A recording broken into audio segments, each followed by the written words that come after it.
भज गोविंदम भज गोविंदम गोविंदम भज मूढ़मते भज गोविंदम भज गोविंदम गोविंदम भज मूढ़मते। हे मोह से ग्रसित बुद्धि वाले मित्र, गोविंद को भजो, गोविंद का नाम लो, गोविंद से प्रेम करो, क्योंकि मृत्यु के समय व्याकरण के नियम याद रखने से आपकी रक्षा नहीं हो सकती है। हे मोहित बुद्धि, धन एकत्र करने के लोभ को त्यागो, अपने इस मन से इन समस्त कामनाओं का त्याग करो, सत्यता के पथ का अनुसरण करो, अपने परिश्रम से जो धन प्राप्त हो उससे ही अपने मन को प्रसन्न रखो। स्त्री शरीर पर मोहित होकर आसक्त मत हो, अपने मन में निरंतर स्मरण करो कि ये मांस वसा आदि के विकार के अतिरिक्त कुछ और नहीं है। जीवन कमल पत्र पर पड़ी हुई पानी की बूंदों के समान अनिश्चित एवं अल्प है। यह समझ लो कि समस्त विश्व रोग, अहंकार और दुख में डूबा हुआ है। जब तक व्यक्ति धनोपार्जन में समर्थ है, तब तक परिवार में सभी उसके प्रति स्नेह प्रदर्शित करते हैं, परंतु अशक्त हो जाने पर उसे सामान्य बातचीत में भी नहीं पूछा जाता है। जब तक शरीर में प्राण रहते हैं, तब तक ही लोग कुशल पूछते हैं। शरीर से प्राण वायु निकलते ही पत्नी भी उस शरीर से डरती है। बचपन में खेल में रुचि होती है, युवा अवस्था में युवा स्त्री के प्रति आकर्षण होता है, वृद्धावस्था में चिंताओं से घिरे रहते हैं, पर प्रभु से कोई प्रेम नहीं करता। कौन तुम्हारी पत्नी है, कौन तुम्हारा पुत्र है? ये संसार अत्यंत विचित्र है। तुम कौन हो, कहाँ से आए हो? बंधु, इस बात पर तो पहले विचार कर लो। सत्संग से वैराग्य, वैराग्य से विवेक, विवेक से अस्थिर तत्व ज्ञान और तत्व ज्ञान से मोक्ष की प्राप्ति होती है। आयु बीत जाने के बाद काम भाव नहीं रहता, पानी सूख जाने पर तालाब नहीं रहता, धन चले जाने पर परिवार नहीं रहता, और तत्व ज्ञान होने के बाद संसार नहीं रहता। धन, शक्ति और यौवन पर गर्व मत करो। समय क्षण भर में इसको नष्ट कर देता है। इस विश्व को माया से घिरा हुआ जानकर तुम ब्रह्म पद में प्रवेश करो। दिन और रात, शाम और सुबह, सर्दी और बसंत बार बार आते जाते रहते हैं। काल की इस क्रीड़ा के साथ जीवन नष्ट होता रहता है, पर इच्छाओं का अंत कभी नहीं होता है।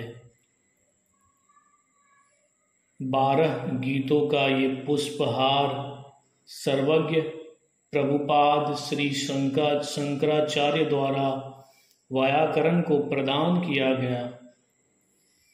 तुम्हें पत्नी और धन की इतनी चिंता क्यों है? क्या उनका कोई नियंत्रक नहीं है? तीनों लोकों में केवल सज्जनों का साथ ही इस भवसागर से पार जाने की नौका है। बड़ी जटाएं, केश रहित सिर, बिखरे बाल, कासाय वस्त्र और भांति भांति के ये वेश, ये सब अपना पेट भरने के लिए ही धारण किए जाते हैं। अरे मोहित मनुष्य, तुम इसको देख कर भी क्यों नहीं देख पाते हो? क्षीण अंगों, पके हुए बालों, दांतों से रहित मुख और हाथ में दंड लेकर चलने वाले वृद्ध भी आसा पास से बंधा रहता है। सूर्यास्त के बाद रात्रि में आग जलाकर और घुटनों में सिर छिपाकर सर्दी से बचाने वाला, हाथ में भिक्षा का अन्न खाने वाला, पैर के नीचे रहने वाला भी अपनी इच्छाओं के बंधन को नहीं छोड़ पाता है। किसी भी धर्म के अनुसार ज्ञान रहित रहकर गंगा सागर जाने से, व्रत रखने से और दान देने से 100 जन्मों में भी मुक्ति प्राप्त नहीं हो सकती है। देव मंदिर या पैर के नीचे निवास, पृथ्वी जैसी सैया, अकेले ही रहने वाले, सभी संग्रहों और सुखों का त्याग करने वाले वैराग्य से किसी को आनंद की प्राप्ति नहीं होगी। कोई योग में लगा हो या भोग में, संग में हो, आसक्त हो या निसंग हो, जिसका मन ब्रह्म में लगा है वो ही आनंद करता है, आनंद ही करता है। जिन्होंने भगवद गीता का थोड़ा सा भी अध्ययन किया है, भक्ति रूपी गंगा जल का कण भर भी पिया है, भगवान कृष्ण की एक बार भी समुचित प्रकार से पूजा की है, यम के द्वारा उनकी चर्चा नहीं की जाती है। बार बार जन्म, बार बार मृत्यु, बार बार माँ के गर्भ में शयन, इस संसार से पार जा पाना बहुत कठिन है। हे कृष्ण, कृपा करके मेरी इससे रक्षा करें। रथ के नीचे आने से फटे हुए कपड़े पहनने वाले, पुण्य और पाप से रहित पथ पर चलने वाले, योग में अपने चित्त को लगाने वाले योगी बालक के समान आनंद में रहते हैं। तुम कौन हो? मैं कौन हूँ? मेरी माँ कौन है? मैं कहाँ से आया हूँ? मेरे पिता कौन है? सब प्रकार के इस विश्व को आसार समझकर इसको एक स्वप्न के समान त्याग दो। तुम में, मुझ में और अन्यत्र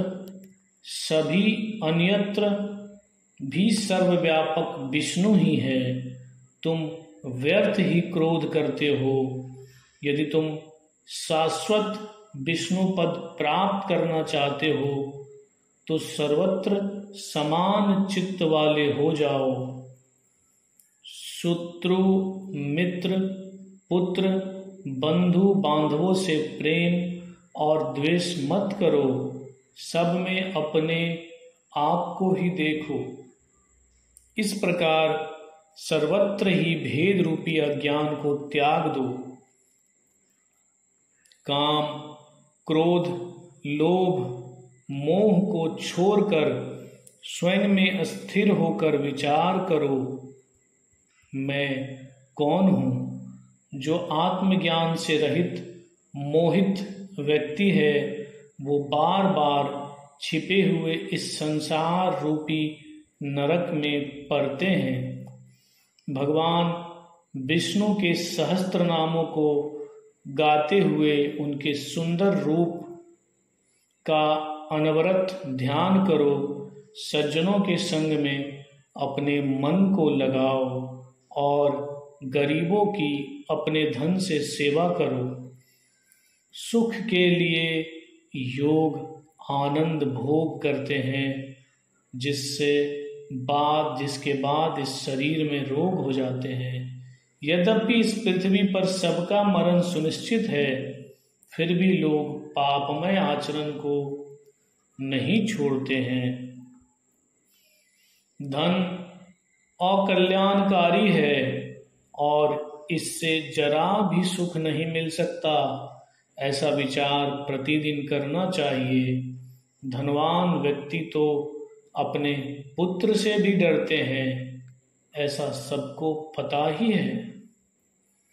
प्राणायाम, उचित आहार, नित्य इस संसार की अनित्यता का विवेक पूर्वक विचार करो। प्रेम से प्रभु नाम जाप करते हुए समाधि में ध्यान दो, बहुत ध्यान दो। गुरु के चरण कमलों का ही आश्रय मानने वाले भक्त बनकर सदैव के लिए इस संसार में आवागमन से मुक्त हो जाओ। इस प्रकार मन एवं इंद्रियों का निग्रह कर अपने हृदय में विराजमान प्रभु के दर्शन करो। इस प्रकार व्याकरण के नियमों को कंठस्थ करते हुए किसी मोहित व्याकरण के माध्यम से बुद्धिमान श्री भगवान शंकर के शिष्य बोध प्राप्त करने के लिए प्रेरित किए गए। भज गोविंदम भज गोविंदम गोविंदम भज मूढ़मते। भज गोविंदम भज गोविंदम गोविंदम भज मूढ़मते।